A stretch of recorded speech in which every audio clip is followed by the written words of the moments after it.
میں ہوں مہیش کمار، پروگرام بات تو سنو کے ساتھ۔ ناظرین،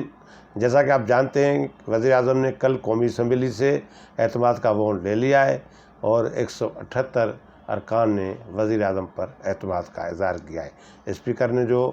رزلٹ اناؤنس کیا اس میں یہ بتایا کہ 178 ارکان نے وزیر اعظم پہ اعتماد کیا ہے، اس لیے عمران خان وزیر اعظم برقرار رہیں گے۔ جیسا کہ آپ یہ بھی جانتے ہیں کہ اپوزیشن اس اجلاس کا بائیکاٹ کیا تھا اور کوئی بھی جماعت اپوزیشن کی اس کا کوئی بھی ممبر اس اجلاس میں شریک نہیں ہوا تھا، مگر اپوزیشن کا ایک ممبر اس اجلاس میں شریک تھا۔ رزلٹ الاؤنس ہونے کے بعد بڑی سوشل میڈیا پہ چرچے چل رہے ہیں اور قومی اسمبلی کے جو ایک ممبر اس اجلاس میں تھا انہوں نے آ کے بتایا ہے کہ اسپیکر نے جتنے ارکان کی حمایت کا اعلان کیا ہے اتنی تعداد اسمبلی میں نہیں تھی۔ اس سے ایک نیا پنڈورا باکس کھل گیا ہے۔ اگر اسپیکر نے یہ غلط رزلٹ بتایا ہے تو یہ کیا ہوگا پاکستان کی قومی اسمبلی کے وزیر اعظم کے اعتماد کے ووٹ میں کیا غلط بیانی کی گئی ہے۔ اس پہ آ کے دیکھتا ہے، یہ بات یہاں رکی نہیں۔ میں آپ کو بتاؤں، آج بلاول بھٹو اور حمزہ شریف کی جو پریس کانفرنس ہوئی تھی اس میں ایک صحافی کے سوال کے جواب میں بلاول بھٹو نے بھی اس پہ تحقیقات کا مطالبہ کیا ہے،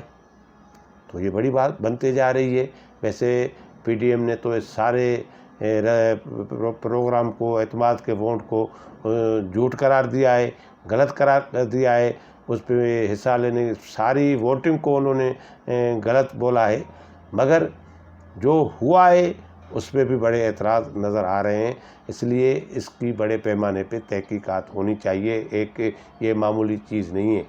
جب یہ سارا قصہ ہوا تو میں نے بھی اپنے حساب سے یہ کیلکولیشن کرنے شروع کی اور میں نے اسلام آباد اور پنڈی میں جو میرے دوست ہیں میں نے ان سے فون پہ بات چیت کرنے کی کہ پوچھا کہ یہ کیا ماجرا ہے، کہ اس طرح بھی ہو سکتا ہے۔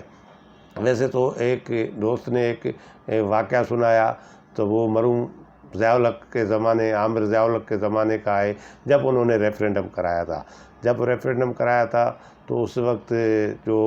رزلٹ آ رہے تھے ٹی وی پہ بتایا جا رہے تھے کہ اتنے ریفرینڈم کے حق میں یہ لوگ، اتنے لوگوں نے ووٹ دیا ہے، یہ کیا ہے وہ کیا ہے، تو مرحوم ضیاء الحق کنٹرول روم میں خود گئے اور ان کو جا کے بولا بھائی یہ ایسا نہ کرو، اتنے ووٹ مجھے نہیں دلاؤ جتنی ملک کی آبادی نہیں ہو۔ تو اس طرح کا تو نہیں ہے کہ یہ معاملہ پہ اسپیکر کو جو رزلٹ دیا گیا ہو وہ غلط ہو اور انہوں نے اناؤنس کر دیا ہو۔ میں نے اپنے حساب سے اور لوگوں سے پوچھا جو اسلام آباد میں تھے، اور میں نے جو کیلکولیشن بتائی اور ٹی وی پہ میں نے جو فگرز دیکھے، وہ نیٹ پہ جا کے میں نے اس کی ساری فگر دیکھے تو یہ ٹی وی پہ آ رہا تھا کہ 180 ارکان ہیں حکومت کے پاس۔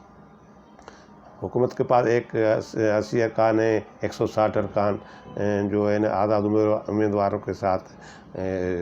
اپوزیشن کے پاس ہیں۔ پھر میں نے دیکھا 180 ارکان جو اپوزیشن کے پاس ہیں اس میں تو ایک ووٹ اسپیکر کا تھا، ایک ووٹ فیصل واڈا کا تھا جس نے وہ استعفیٰ دے دیا تھا، ایک اپوزیشن سرکاری بینچوں والا ممبر، آزاد ممبر جو تھا وہ بلاول صاحب سے ملاقات کرے یوسف رضا گیلانی صاحب کو بھی ووٹ دیا تھا، تو وہ بھی سمجھو کہ پیپلز پارٹی کا ووٹ کیا، وہ شریک بھی نہیں ہوئے۔ تو اس طرح تو وہ 177 بنتے ہیں، تو یہ 78 کیسے ہو گئے؟ ایسے آپ کو یاد ہوگا اور یہ اسپیکر صاحب نے بھی بتایا تھا کہ جب وہ وزیر اعظم منتخب ہوئے تھے پہلی مرتبہ عمران خان صاحب، تو اس نے جب اعتماد کا ووٹ لیا تھا، جو ووٹ لیے تو 172 تھے، تو یہ اچانک 178 ووٹ بن گئے۔ یہ ایرر ہے، کمپیوٹر کی ایرر ہے، اسپیکر کی ایرر ہے، اور جو گنتی کرنے والے ان کی ایرر ہے۔ فیس بک پہ، سوشل میڈیا پہ تو وہ بھی فوٹو چل رہے ہیں، تو وہ جس میں دکھایا گیا ہے کہ وہ جو 3